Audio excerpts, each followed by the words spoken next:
Hi, and welcome to this week's Wu Wei Wisdom Life Lessons teaching. It's great to be back with you all. This week, we are talking all about how to handle disappointment, and even better, how to stop being disappointed once and for all. Now, when things don't go your way in your life or your relationships, how do you react? Do you blame yourself or other people? Or do you simply think the world is against you? Well, we'll be showing you why getting disappointed can be extremely self-destructive and how it can negatively impact your law of attraction. The good news is that we will also be sharing an alternative and healthy way to handle life's setbacks so you can avoid the heartache and move on stronger and wiser.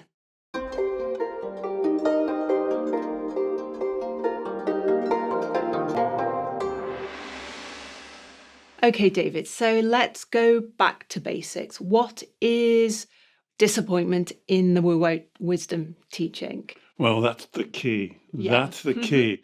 And why this question is such a good question that someone sent in to us, because it allows us to really to look at some of the fundamentals.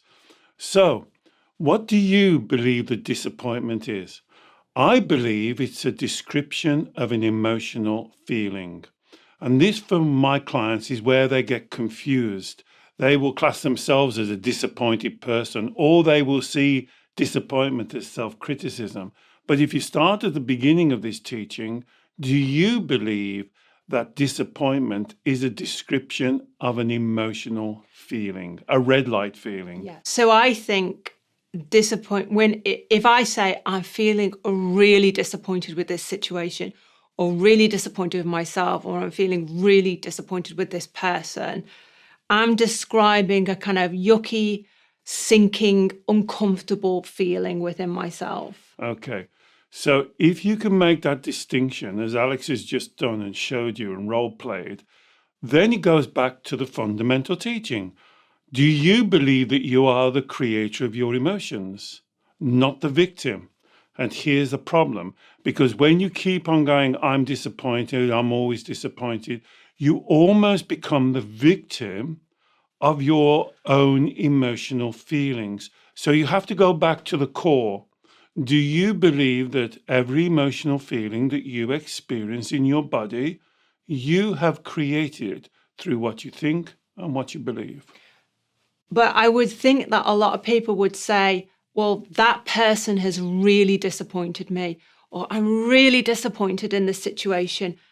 And that person or the situation has created this awful sinking feeling within me. And that's why this question was so good. And I'm glad we're doing it, because what you're then doing is basing your decisions, your life, your views on your emotions. As Alex has just said, that person disappointed me. So what you're doing now is you're basing your view on an emotional feeling. And the whole point of Wu Wei wisdom is do not base your life on your emotional feelings. Base it on what you actually believe, what I would say your Shen, as you know in other videos. What is your truth? What is your integrity? What is your honesty? And so when you base it, you see, this is why this is so important. If you believe that you are the creator of your emotions are almost like the second step, the second layer. We want to get down to the basic, what you think, what you believe, what is it that's so important with you? And if you say, that person disappointed me, you're almost giving them the power of your emotions. You see, Well, you're the victim then. I mean, that's exactly what's going on. I can get the point that, okay, I am creating the physiological response, the physiological feeling that I'm labeling disappointment, that sinking, awful feeling within me. But that is in response to how they have, what they've done, that other person's done, or what's happened with this situation. But that's the important key. It sounds so subtle, but it's so vitally important. And I would go as far as to say it's life-changing, because as Alex has just demonstrated, if you say they've disappointed me, you now become the victim of them. They're in control of you. But if you change that around and say, I've created disappointment for what they've done or not done, now you're in control. Now you can look at your belief structure, your filters of what they've done, why you've chosen to create disappointment. You see, sounds subtle, but extremely powerful. And I would say extremely spiritual, because now you're taking it back. Now they may have told you something and done something else. They may have let you down. They may have done all of these things. And you might think creating an emotion of disappointment is totally appropriate. And I've got no problem with that at all. But the difference is you are now being responsible for the emotion that you're creating. You're not the victim of the emotion, and you don't live all of your life in this air of disappointment. And that's why it's so important. Well, I like the idea of taking ownership of the red light feeling of disappointment rather than lock, stock and barrel blaming the outcome, the setback or the person or whatever. I like that. But there's no getting away from the fact that if someone has let me down, or I've had a major setback that I wasn't expecting and wasn't wanting, or someone has gone against their word and done something against me, isn't it perfectly normal and natural for me to create the feeling of disappointment within me? Yes. I can't not create that. No, you can not create it. But you choose to create it. And this is why I said it's life-changing. Yes, it would be totally normal and natural. And if you want to create disappointment, I am not stopping you from creating disappointment, or say you shouldn't create disappointment, or disappointment isn't appropriate. What I'm saying is much more fundamental. Once you take ownership, I like your word, once you take ownership of that emotion, now you can now decide how to deal with this situation. Now you can deal with it with the burden of disappointment, the red light feeling, or you can deal with the situation much more clearly, much more freer, much more truthfully, and with integrity. So you can create that intensity of the red light feeling of disappointment to what level that you think is good for you.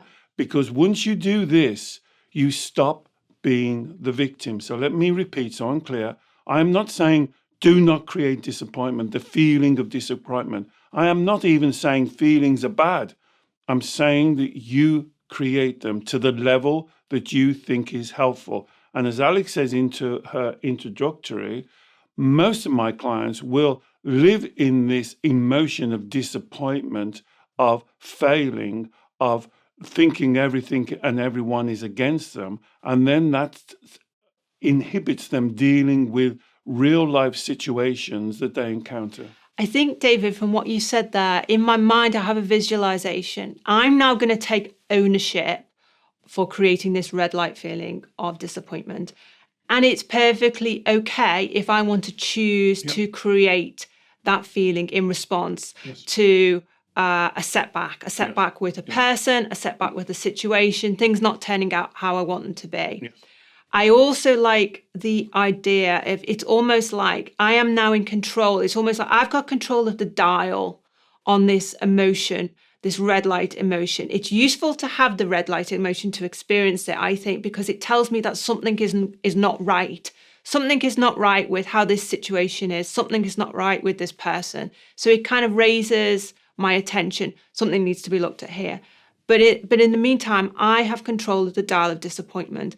I can allow the dial to register, experience some disappointment, but I'm also in control of stopping it going to an extreme level of disappointment, extreme discomfort, debilitating discomfort, a level of discomfort that stops me thinking logically and clearly. I am also in control of not allowing the disappointment to last for any longer than it needs to last. Because I think for most people, if they are listening to this teaching, they are interested because they are living a life, as you say, with constant disappointments. It's like a series of disappointments. And that red light feeling is all consuming, all pervasive, and it affects them every day of their life, in their relationships, their work, their friendships, their health, etc., etc. Well, it becomes their filter, Alex, and they see life through this filter of disappointment. And so nothing ever meets their expectations, because this feeling of disappointment almost morphs into a belief. And so they can never be satisfied. And it's what I call a self-fulfilling prophecy, or you tell me the latest word is confirmation bias. If you are believing that you're not good enough, one of the 3 lies we talk about, you're not good enough, you can't cope, you're unlovable or unworthy, then disappointment naturally follows, because nothing is going to be suitable for you. Because you can't say, oh, on one hand, life is disappointing, I am disappointing, relationships are always disappointing, careers are always disappointing. And then on the other hand, be positive and be happy and be striving, because they are against each other. Those 2 views are against each other. And that's why, starting off as we did, it's so important. Do you believe that you are the creator of your emotions? If you do, then is disappointment an emotion? Therefore, you're creating it. Once you've got that, then you fall into what Alex is describing, the dial, if you like that. So if somebody lets you down, quite natural to be disappointed.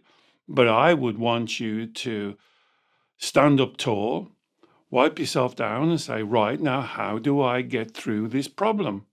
Maybe a problem I haven't caused. Maybe in problem there is somebody's let me down, promised one thing and delivered something else. But now this is an issue that I have to get through. And creating a red light feeling as disappointment is like getting through a difficult problem and making it even worse for yourself. Yeah. And on that point of, you say, if you bought into the 3 lies about yourself, I'm not good enough, I'm not lovable, I can't manage, or I can't cope, you are more likely to experience disappointment and blame yourself. But equally, if you have the belief, people always let me down, you are more likely to, by the law of attraction, have people letting you down, because you're almost like looking for those people. You've got the magnifying glass out, you've got your kind of radar, your hackles up, waiting for things to happen. And equally, if you believe the world's against you, things always go wrong for you, then by the law of attraction, you're going to be more disappointed, because it's like you're attracting that belief, those thought processes is sending out that message to the universe. Well, that view is very important, Alex, because when you set this I'm disappointed, or nothing ever works for me, or what it leads on to. You see, this is why I often talk in these videos. It's like a fork is in the road. And once you become the victim of your emotions, you go down a different fork. And just as you're describing, then it becomes a self-fulfilling prophecy. It's the law of attraction. How can you cope successfully if the self-identity, the message that's going through your head is, well, there you are again. Look what is always happens to me. Do you say this to yourself? Here we go again. This always happens to me. Why doesn't it always work out to me? Why am I always drained? Why is it always it's going wrong? And so it builds up an energetic momentum that we call the law of attraction. The law of attraction is, as Alex quite rightly said, you tend to look for situations and people. Now, you discount all of the good things that happen to you, because in your model, in your filter, you cannot acknowledge the good things that happen to you, because they are outside of what you're saying to yourself. You can't think of all the great things that happen to you. You dismiss those. You go, oh, well, that's just one of those things. Well, that should happen to us. Yes, but let's focus on this, David. Look what he did to me. Look what she did to me. Isn't this, and so this is why it becomes the self-fulfilling prophecy. I want to talk about the inner child, our inner child, that part of our mind that we call the inner child, and the inner child's role with regard to experiencing terrible disappointment, lasting disappointment.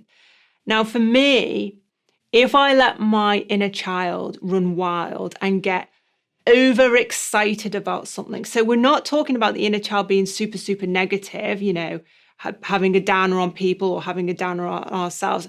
I'm talking about my inner child getting super overexcited about a new project or a new friend, and almost like daydreaming about how things are going to turn out great, and it's going to be like this and it's going to be like that, and this is going to happen and it's going to be amazing. And it's like, if I'm not careful, I will get swept along with that kind of daydream or that fantasy. And then reality hits, because rarely do we have things go the way the inner child daydreams about. Reality is not perfect. People are not perfect. And so then I've enjoyed the kind of high of the daydream, the expectation, but then reality bites. And it's like my inner child crashes down, and then I can experience like a crushing sense of disappointment. Exactly. And so you mentioned a couple of things there, which is really important. So you're right.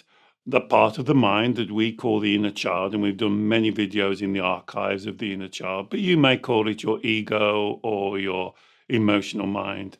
I prefer the label of the inner child for this exact reason.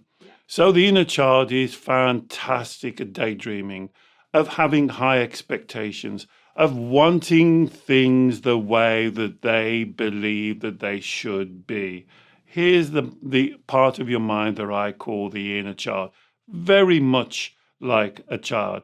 Can you remember when you were a child? I can remember, just coming to my head, being so disappointed when it rains. We want to do something, it's raining, and you're so deflated, and you look at the rain running down the window. I've still got that image in my mind, and that's why I like the label of the inner child.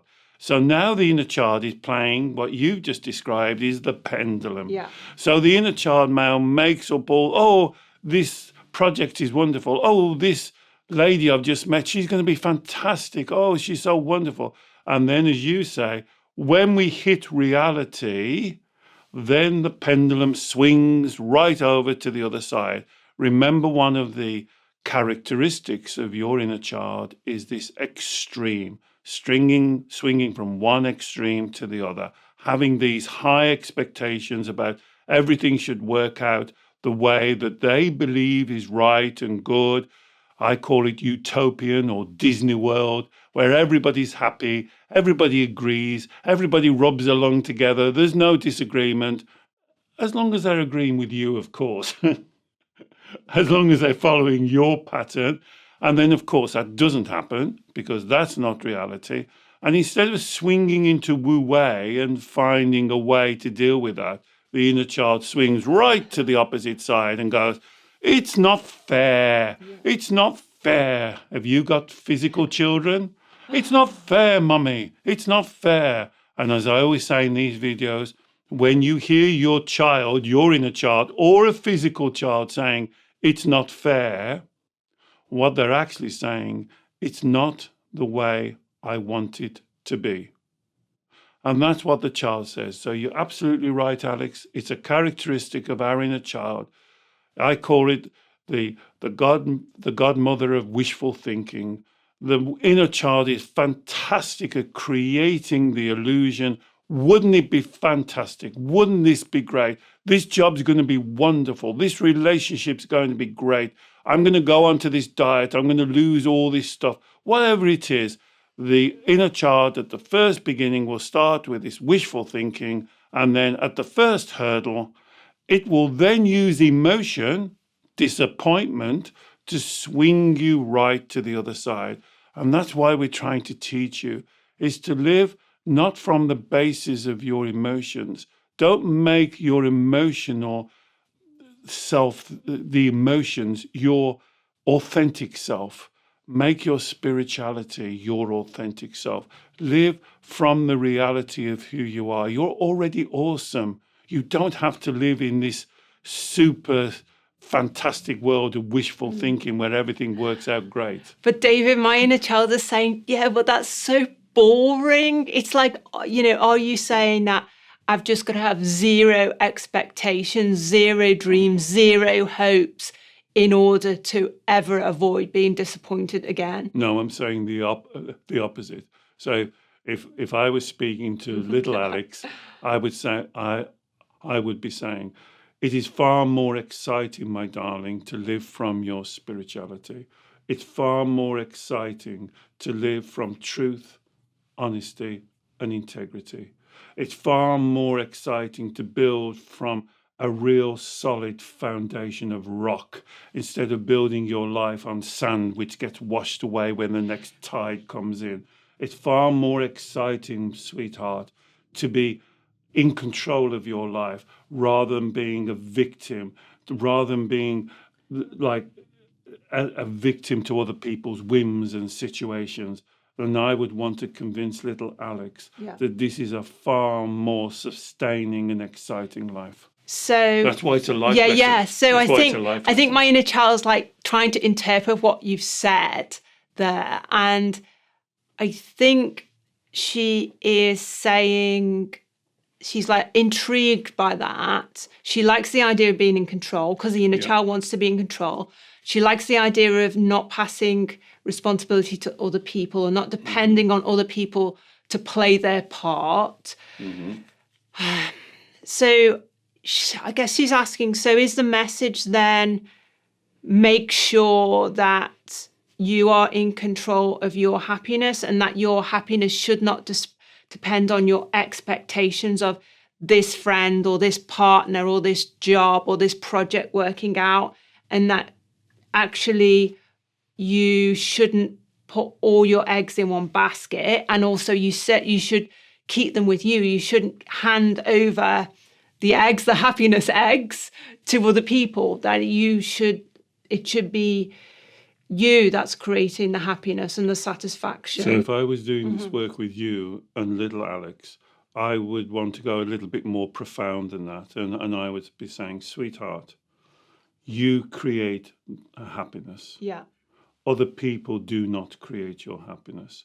So don't give the responsibility of your happiness to other people. Happiness is an emotional feeling. And so you create that happiness. So don't put that responsibility, that ownership onto other people, because then you're always the victim of what they do. And it may be, it's just coming to my head, it may be that the opposite to disappointment is happiness. You're stringing for happiness. You never reach happiness because you're relying on other people. Yeah. And then you swing to disappointment. I'm not sure. I haven't thought it through. But that would make kind of sense to me. That little Alex, that baby Alex, is looking to other people to make her happy. And I would want to teach her that happiness is something that she creates. And of course, when we were actually children, our emotion of happiness and comfort and ease was heavily dependent on other people. Absolutely. And when we didn't get it, we experienced that withdrawal of the comfort, the ease, those feelings. And then as an adult, we've now just labeled that as disappointment, that withdrawal, that not meeting of expectations. It's learned behavior. But now, obviously, as an adult, we don't have to look to other people. Well, I think when I work with clients, when they bring a critique of the work, this is the critique that they bring. And they say, quite rightly, well, when I was a child, I was dependent on other people. And I agree with you. When you were a child, you were codependent. That's absolutely right. That's absolutely normal. That's the way it should be. And this is what I say to all of my clients. And this is what I say to you. If you're somebody that's come through a difficult childhood, dysfunctional, with violence of any kind, whether it's verbal violence, whether it's physical or sexual violence, you're amazing. You're awesome, in my words. That's what I say. You're awesome. I don't know how you got through that. That's amazing. But there has to be a point in your life. And I think that's different for everyone. And I think I can't tell you, oh, it's when you're 12 or when you're 14 or when you're 18 or when you're 21, because I think that's different for everyone through their circumstances. But there has to be a point where you stop being codependent. And the life lesson will always revolve around teaching that part of your mind to stop relying externally to other people, but to rely on you, internally to you. And that's one of the reasons, and this to me is one of the fundamental teachings of the inner child work. What we're doing is, rather than saying the inner child is you've got no one to depend on or don't look outside, we're saying you have got somebody to depend on. You, the mature you.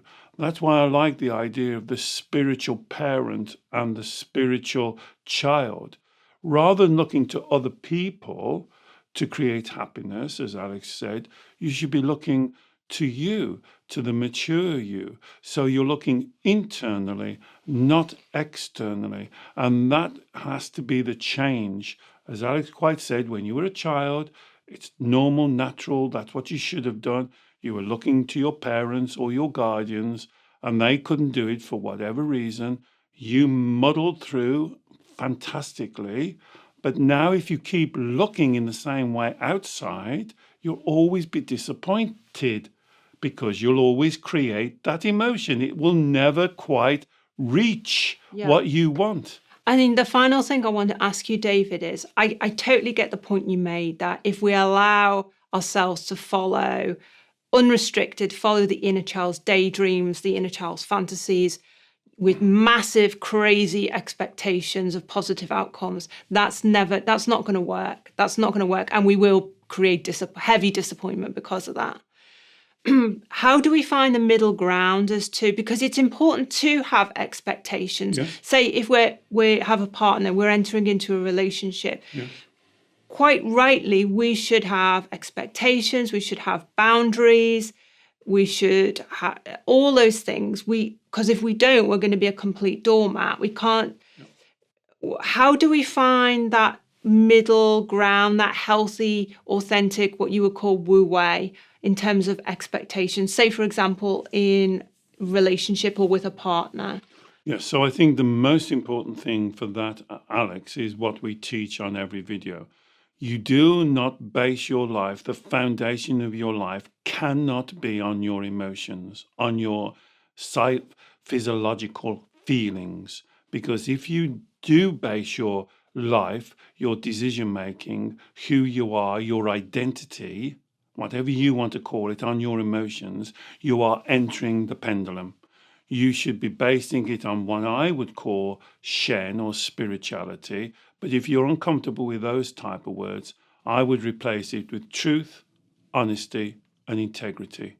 I would be basing my life on my intellect, on what I actually believe and why I believe it, not on the emotions that I create. And this, for me, is when a lot of my clients have great difficulty because they've lived their life for so long reacting to emotions that they create. This is why the teaching I say on every video is so important for you to meditate on. This is something I would want you, if you're not 100% with me, that's fine, that's good. Please don't do it because I've said it. Think about it yourself. You are the creator of your emotions. You cannot be the victim of something that you are creating. A lot of my clients will come to me and they say, show me how to control my emotions. And I'm saying, no, let's go even deeper. Let's find out why you create your emotions. And that's what you build your life on. So if I accept I create my emotions and I accept that I create my expectations, so I've accepted those two things, but how do I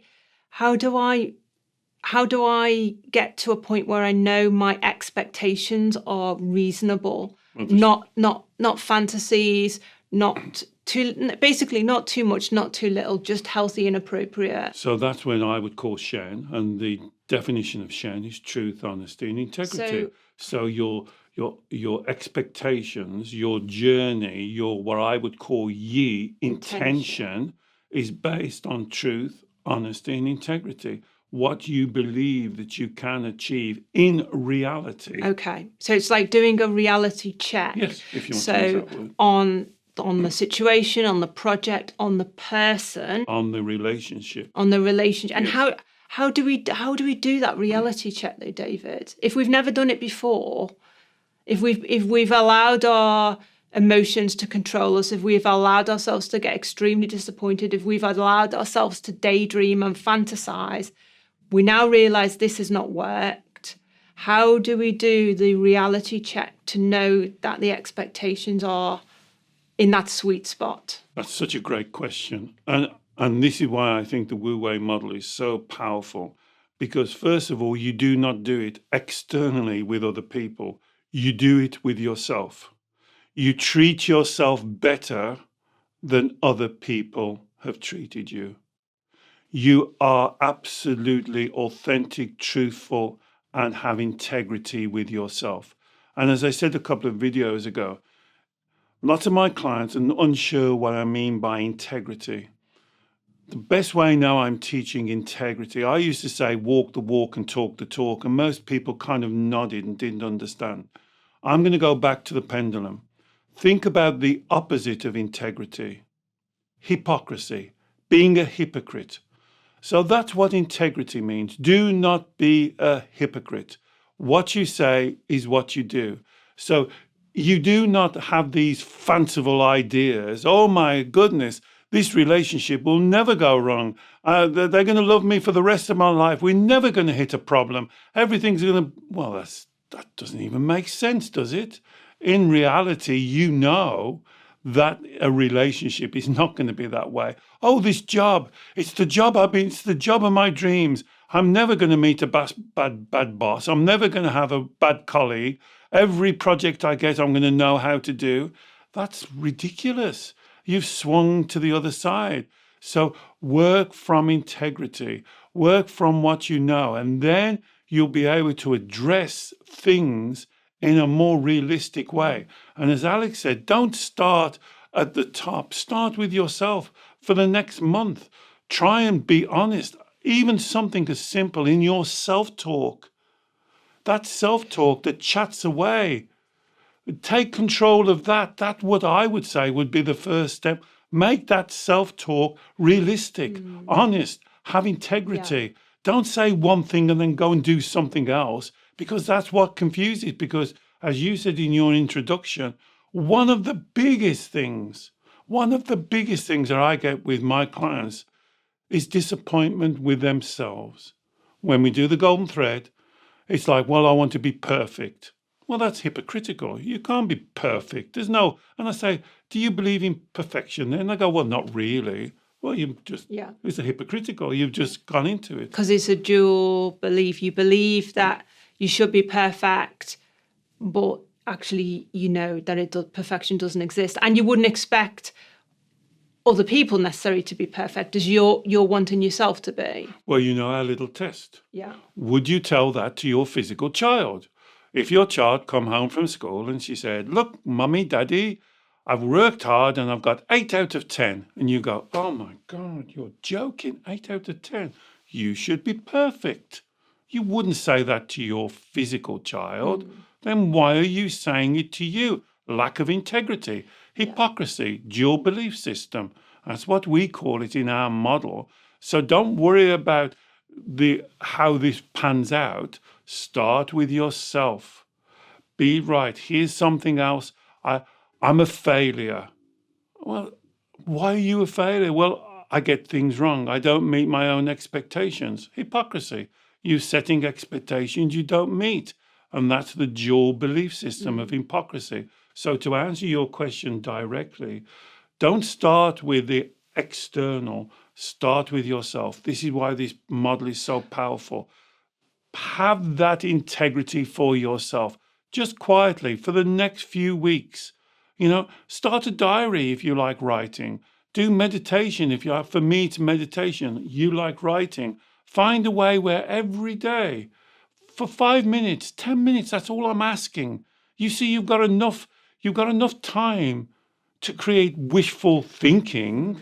Why don't you have enough time to work on your integrity? Write down, what are my expectations? Are these reasonable? Should I be able to do this? And here's the killer. Would I teach this to my physical child? Would I say to my physical child, you have to be perfect. You cannot fail. And if you fail, that means you're not good enough. Would you say that to them? I don't think anybody here would say that, as you wouldn't be watching our videos. Then stop saying it to yourself. And that's when I say, stop it. Stop it. Because you know it's wrong. So don't do it. And have more integrity about yourself. Then when you get that self-integrity right, then it's like dropping a pebble in a pond, the ripples ripple out. Now it starts engaging people around you. Now you can deal with those problems much more from a solid base. Yeah, and I can see that if we get familiar and we make it a habit to do that internal self-check, reality check on our own expectations, and then do the stress test, as you say, would I teach this expectation to my child, this extreme expectation? The answer is no. Then you know the expectation is out of balance. And once we get in the habit of doing that, then it will naturally mean our expectations will be much more authentic and appropriate in all other aspects of our life. But more importantly, what you're doing there, Alex, you're moving the root, the foundation of your life from your emotions on to your intellect on what you think and what you believe, or what I would call Shen. And that move is life-changing. Yeah, and also off the external, away from other people, away from other situations. It's all then within your control. Absolutely. Your emotions are fully then within your control. Absolutely. And then you can share your life lessons. If you're a member of our Facebook community, you can share how your journey is, and that's what people do in our community, because this is a spiritual journey, and this is what makes you awesome, is when you believe in yourself and you live to your truth. Brilliant. Thank you, David. Well, I really hope you enjoyed this teaching on disappointment and that it changes your life. If you have enjoyed the teaching, please do let us know, and perhaps share it with someone else who you think may also benefit. If you would like to work one-to-one with David on any of the issues we've talked about today, David works by Zoom call with clients all over the world every week, and I will put a link to learn more about David's consultations in the show notes below. And finally, please don't forget to subscribe to our YouTube channel. We produce new teachings every week, and we would love to share your journey with you. Bye-bye.